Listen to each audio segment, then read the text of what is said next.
Ça va. Dans cette séance vidéo, on va voir le point de fonctionnement d'un circuit. Donc on suppose un circuit, soit un circuit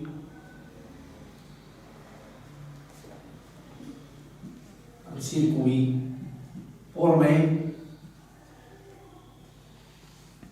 d'un générateur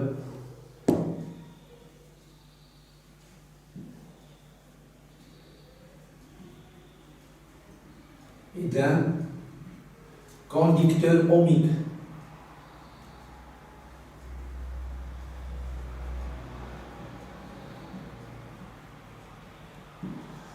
Soit un circuit formé d'un générateur et d'un conducteur ohmique.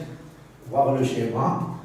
Bon, on a un générateur ou bien une pile, pôle positif, pôle négatif, et un conducteur ohmique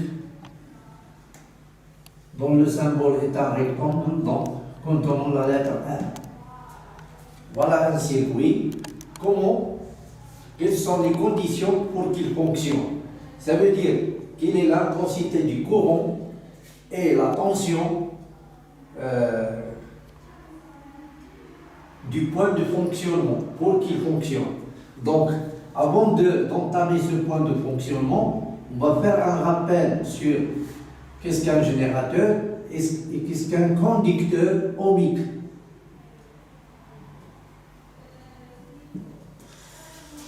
Bon, un générateur.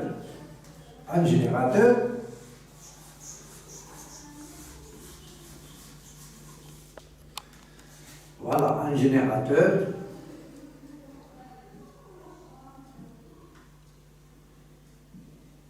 On va faire comme un tableau. Un conducteur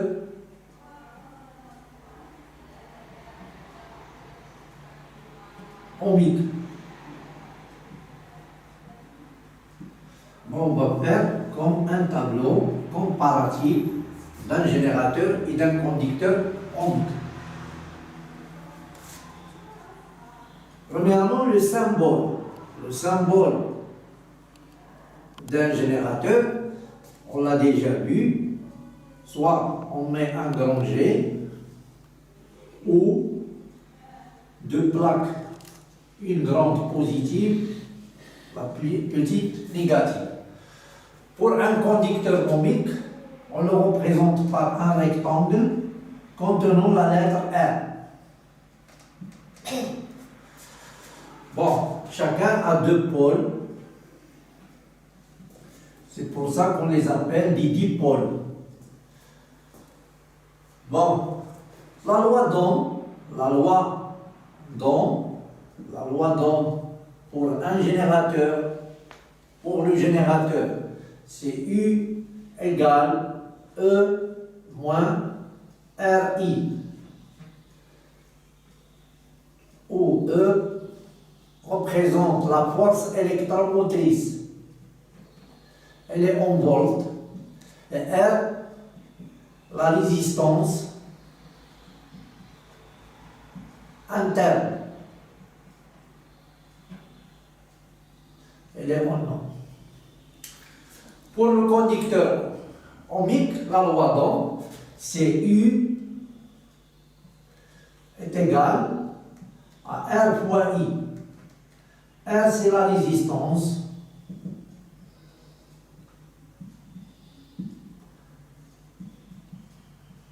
Elle est en ohm. On a déjà vu également la caractéristique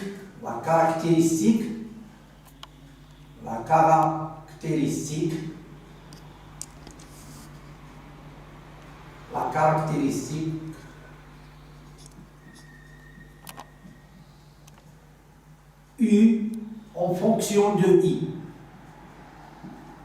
Pour le générateur,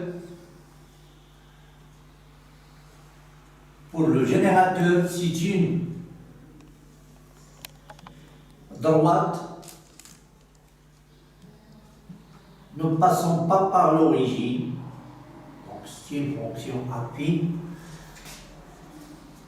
E, l'intersection de la droite avec l'axe désordonné, représente la valeur de la force électromotrice.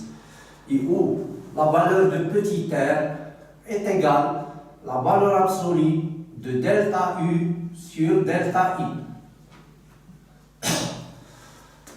Pour le conducteur ohmique, la caractéristique U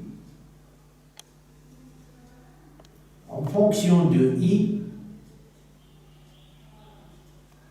ça donne une droite passant par l'origine. Donc c'est une fonction linéaire. Donc, la résistance grand R est égale à delta U sur delta I. Donc voilà un rappel sur le générateur et sur le conducteur ohmique. Donc on va appliquer, ces lois d'Ohm pour calculer le point de fonctionnement. Donc le point de fonctionnement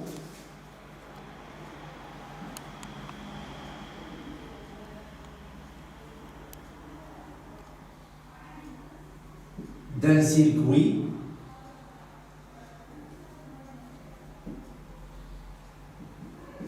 on le note F fonctionnement, il est caractérisé par une intensité IF et une tension UF. Donc, comment déterminer le point de fonctionnement? Il y a deux méthodes. La détermination, il y a deux méthodes.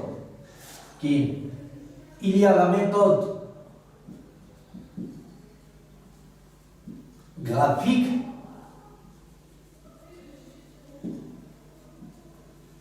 et la méthode algébrique.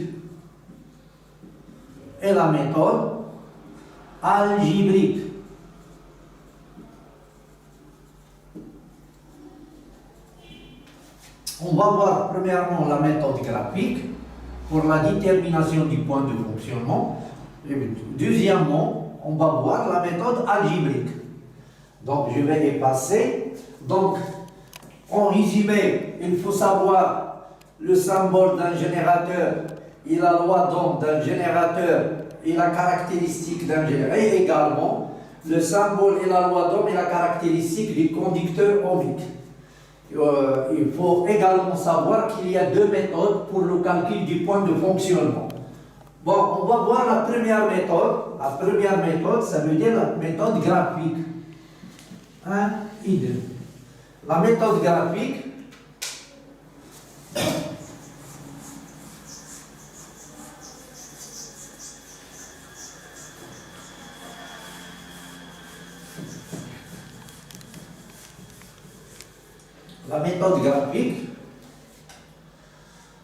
premièrement, méthode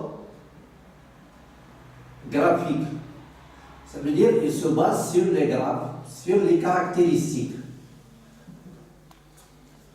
Bon, on trace les caractéristiques du conducteur ohmique et celles du générateur dans le même repère U en fonction de I. I en ampère, U en volt. Je vais tracer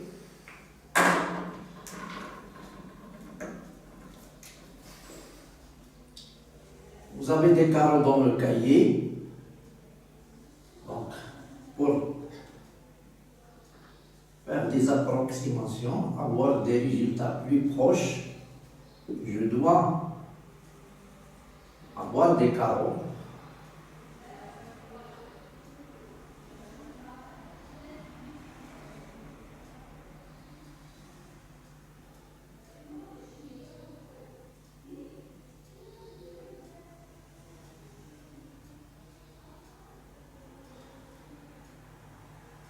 Ajoute un autre carreau.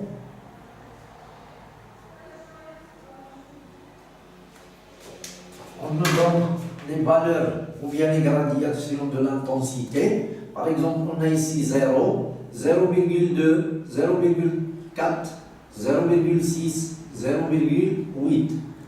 Ici, 2, 4, 6, 8, 10. On a la courbe du conducteur ohmique et passe par l'origine. Par exemple, voilà la courbe du conducteur ohmique.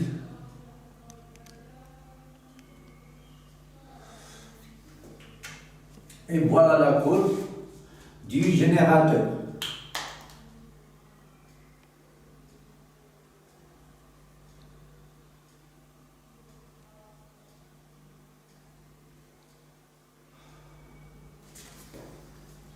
Pardon.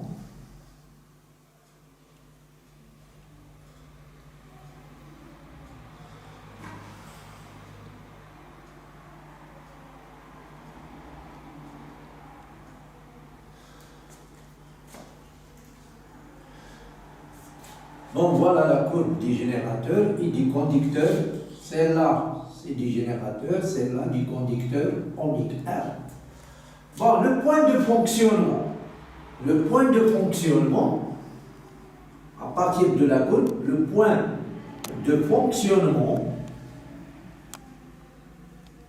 c'est l'intersection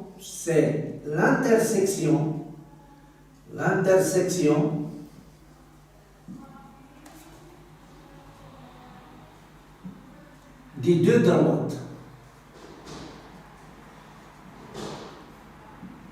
Donc, on va voir l'intersection, c'est ici où il se coupe le noir avec le bleu.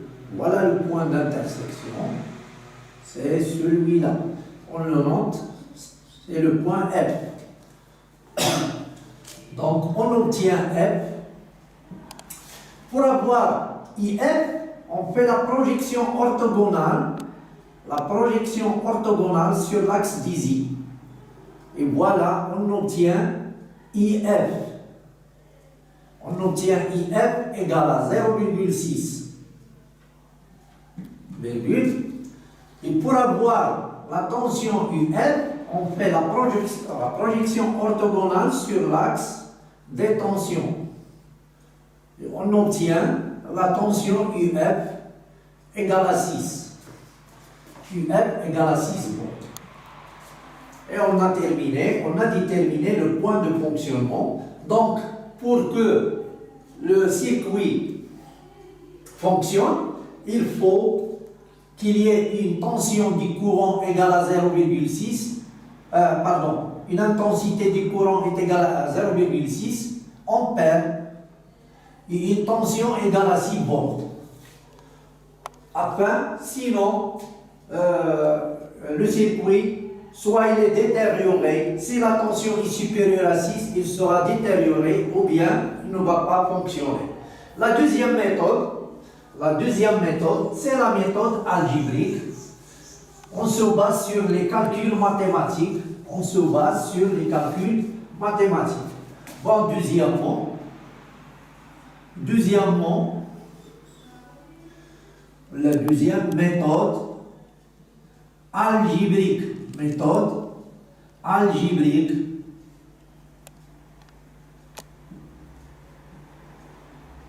Il se base sur un calcul mathématique, donc on doit utiliser les lois. Les lois donc pour le générateur U égale à moins RI et la loi donc pour le conducteur ohmique U est égal à RI. Bon, pour que les deux, afin que le générateur ait la résistance R fonctionne en même temps,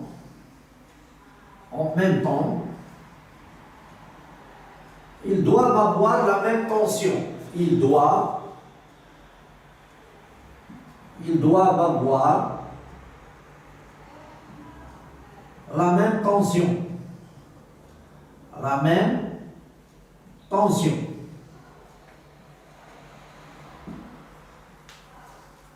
U. Donc, U égale à U, on obtient donc E moins RI E moins RI égale à grand RI. Donc E égale grand RI moins RI.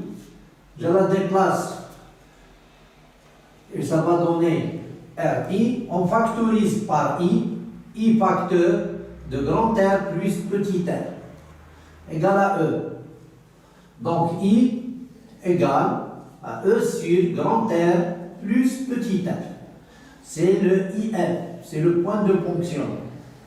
C'est le IF. Donc on a obtenu le IF. Deuxième, pour avoir le IF, on doit remplacer pour avoir UF, on remplace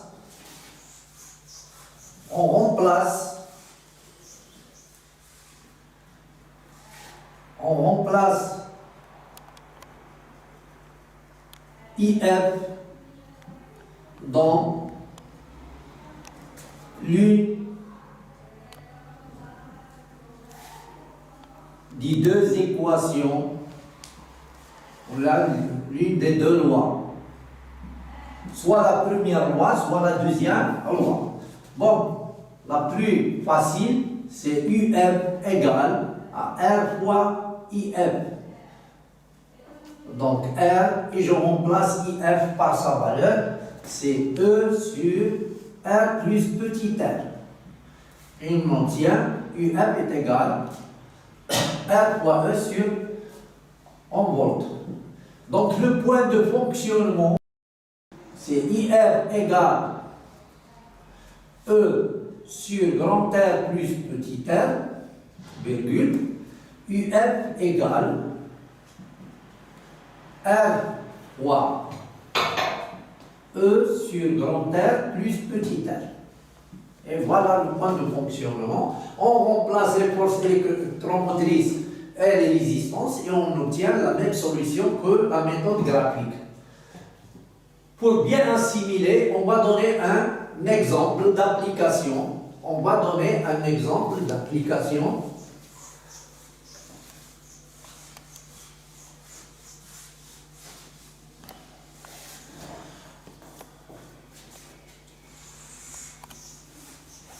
Exemple d'application.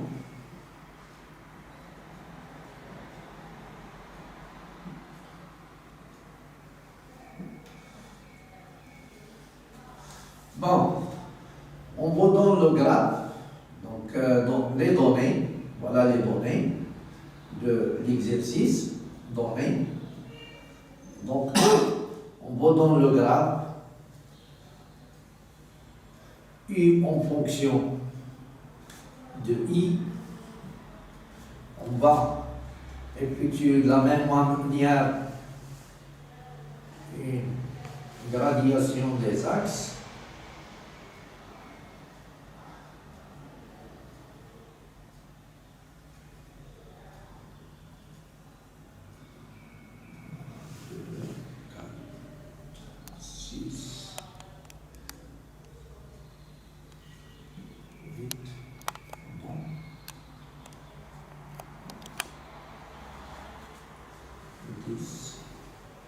Donc voilà, on a obtenu notre graphe.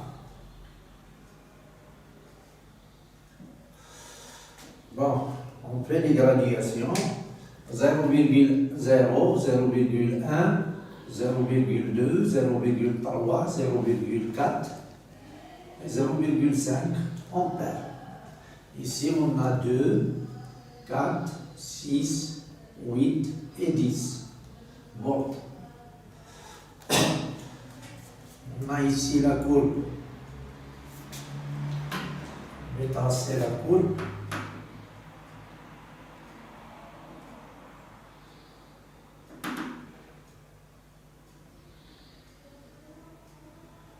On va tracer la courbe de la résistance. Voilà. Et la courbe du conducteur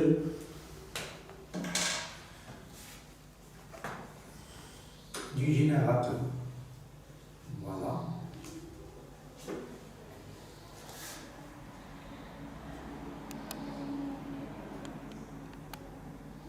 Et celle du générateur. Donc, les données. Première question, calculer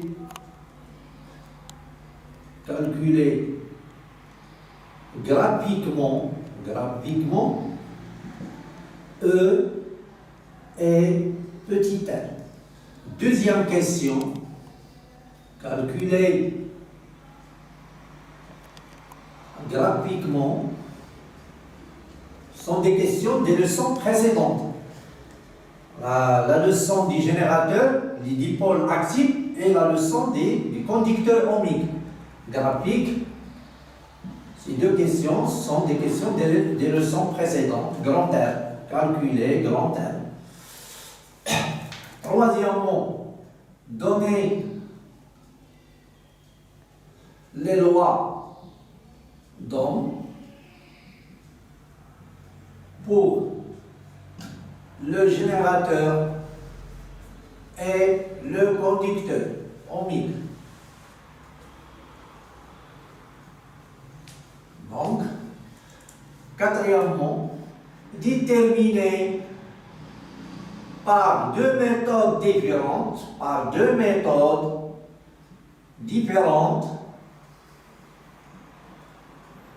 le point de fonctionnement, le but de notre leçon, le point de fonctionnement. Donc, à savoir, pour déterminer le point de fonctionnement, il faut bien avoir assimilé la leçon des générateurs et celle du conducteur ohmique. Bon, on va corriger cet exercice. Bon, on va diviser le tableau en deux parties.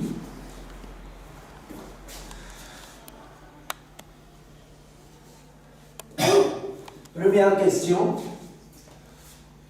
calcul de petit r et E. Donc, graphiquement,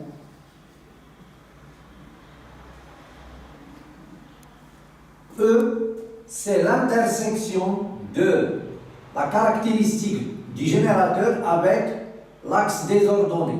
Donc, E égale à 10. Donc, l'intersection de l'axe désordonné avec la caractéristique du générateur, ça va donner graphiquement E égale à 10 volts. R, c'est quoi R? R, c'est la valeur absolue de delta U sur delta I. Donc, ça va donner I2 moins I0 sur I2 moins I0. Valeur absolue. Ça va donner, bon, ou bien, je peux changer U1, U. Donc, on va choisir deux tensions. Je choisis la tension I2 est égale à E, et je choisis la tension 6 égale U1. Voilà deux tensions. Ça va donner 10 moins 6 sur I2. L'intensité qui va donner la tension I2, c'est 0. Donc 0 moins. Et celle de I1, c'est 0,3. Donc, on obtient 4 sur 0,3. C'est 40 sur 3. 40, c'est 1. 13,3 ohms. Voilà la valeur de la résistance. C'est 13,3. Bon, la deuxième question, c'est le calcul de grand R. Calcul de grand R. Grand R, on va travailler avec la caractéristique du conducteur ohmique. Grand R est égal à delta U sur delta I sans valeur absolue car la pente est positive. Donc, c'est I2 moins I0 sur U1 moins I1 moins I0. Ça va donner 6 moins 0 sur 0,3 moins 0.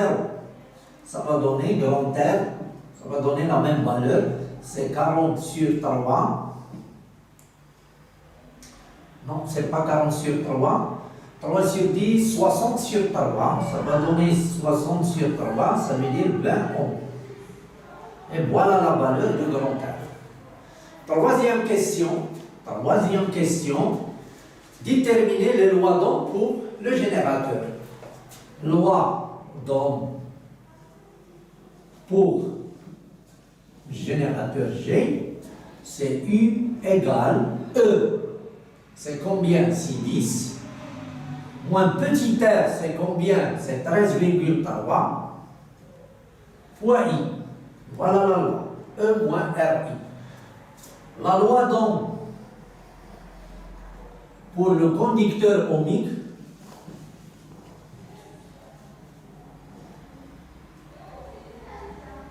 c'est U égale grand R, c'est combien grand R? C'est 20 fois I. Voilà les caractéristiques ou bien les lois d'Ohm pour le générateur.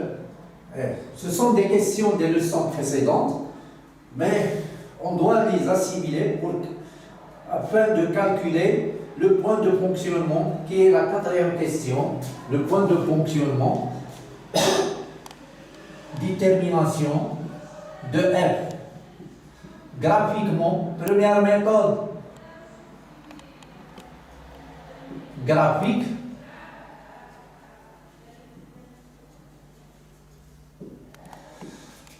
À partir de graphe, donc F est le point d'intersection,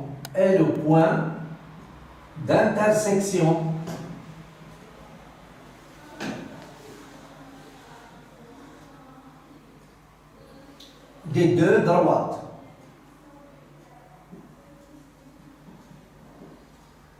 Donc on obtient F, IF égale ou UF égale. On va voir sur le graphe, le point d'intersection, c'est celui-là. Donc, c'est grand R. Pour avoir le IF, on fait la projection orthogonale sur l'axe des abscisses. Voilà, on obtient 0,3, c'est le IF. Donc, IF égale à 0,3, on perd. Pour avoir le IF, on fait la projection orthogonale sur l'axe des ordonnées. Voilà, on obtient 6. Donc, si la tension UF égale à 6 volts. Donc, voilà la première méthode, c'est très facile. On va passer à la deuxième méthode. La deuxième méthode, on va utiliser les lois d'Ohm. On va utiliser dans la deuxième méthode algébrique. Ça veut dire on va utiliser des équations mathématiques. Donc on a les deux lois. U égale à 10 moins 13,3 I, on a U égale à 20I. Bon, pour calculer I,